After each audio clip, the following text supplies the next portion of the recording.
Are you feeling creatively uninspired, stuck, blocked, tired? Aren't we all? Let me share with you something that I think a lot of creatives forget about.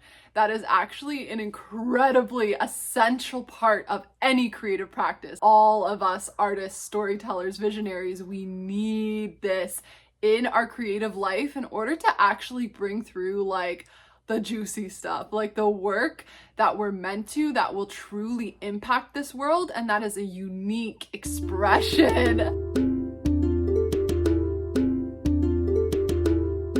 Blessings! Welcome. I'm Sandler. I'm a creative, an herbalist, a wild woman, and it's day 15 of this 19-day creative devotional journey. I can't believe we made it so far. Like, oh my gosh, it was really hard.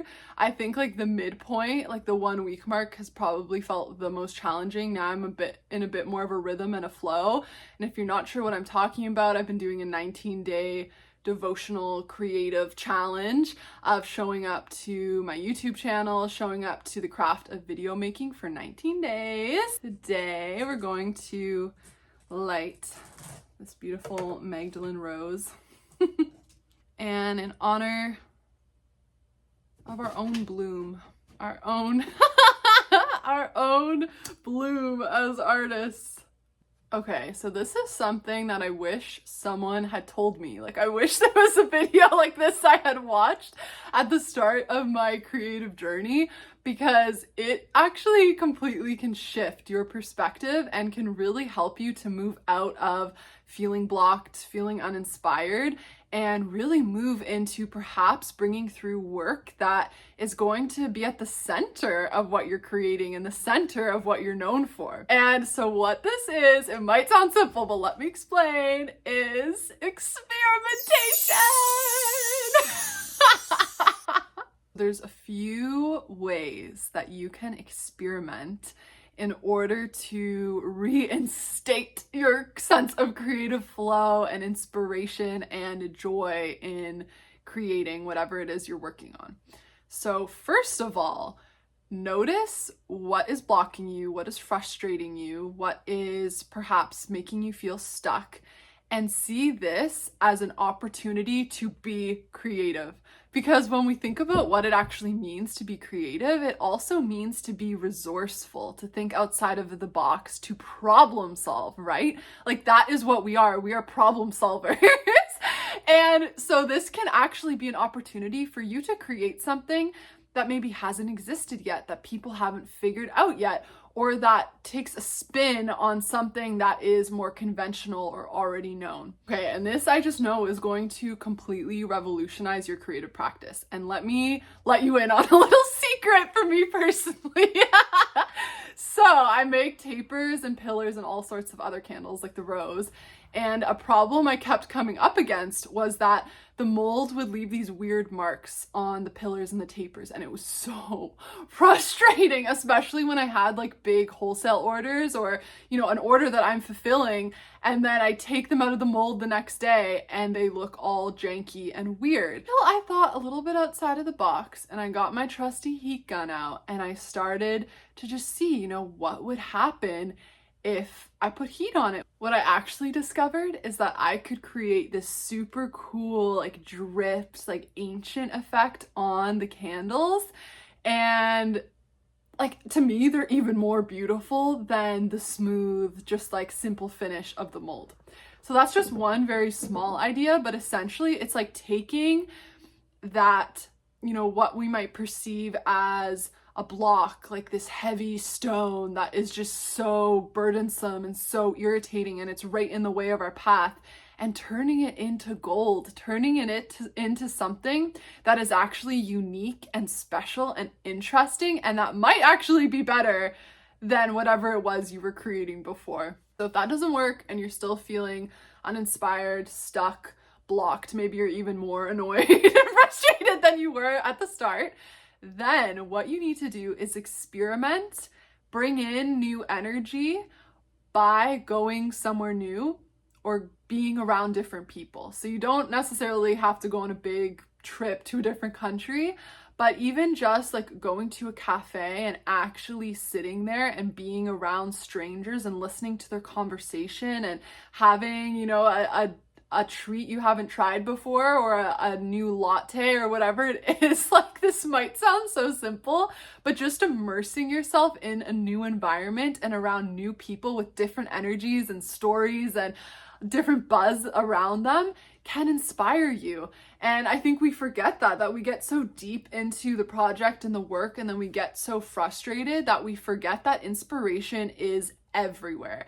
And so if going out into public and being around people and just hearing what life is happening around you doesn't work either, then you need the deep medicine, okay? You need the stuff that can heal anything.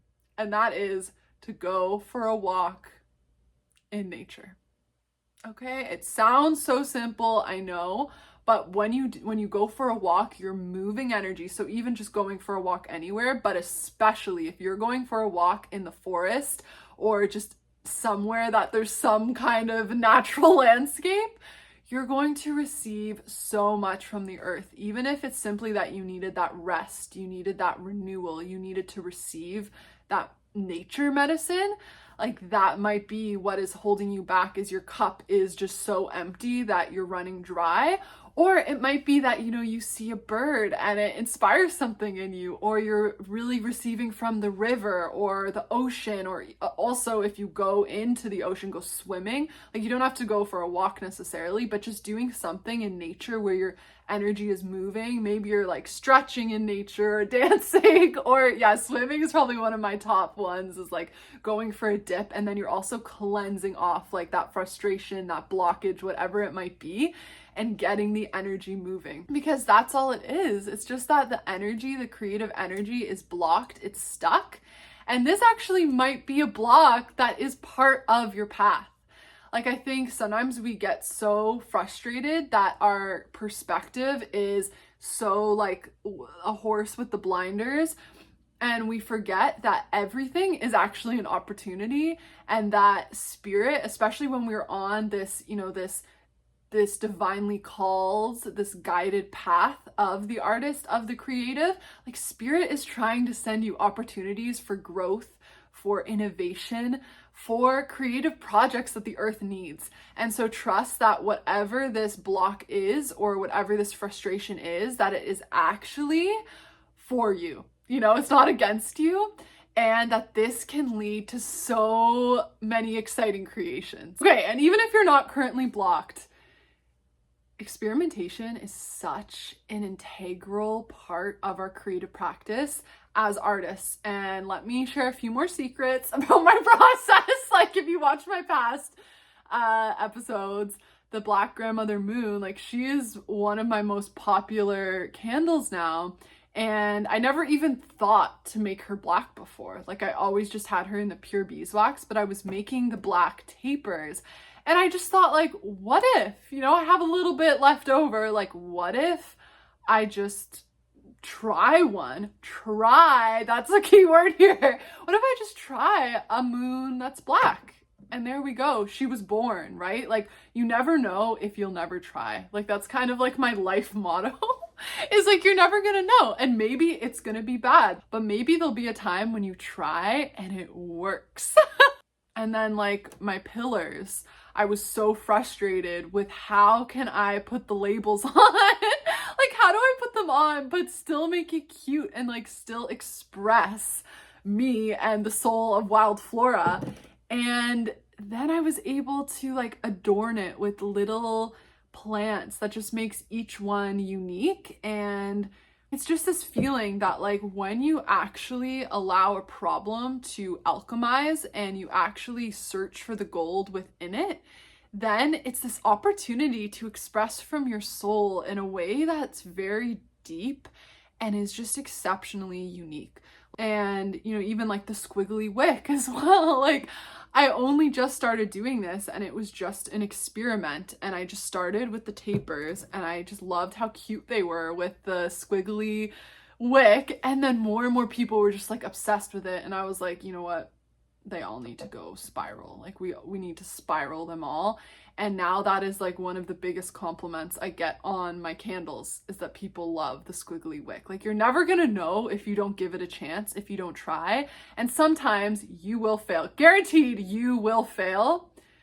But that's okay, because you can keep going and then you can find the gold, or maybe it's going to redirect you onto a different path that is actually more aligned to what you're meant to create. And yeah, that just brings me back to just the knowing that we always come back to, which is we really have no idea. Like, this is a mysterious unfolding, and that's what's so fun about it. Like, the idea that we have in our mind of what we want to create and the inspiration we receive at the beginning of a project might end up completely transforming into something different by the end, or the completion, or the, the birth of the creative work we're doing. And that is the beauty of it. That is the beauty of life, right? That we don't actually really know, and we're kind of just these vessels and these beings who are channeling through creativity and what the earth needs.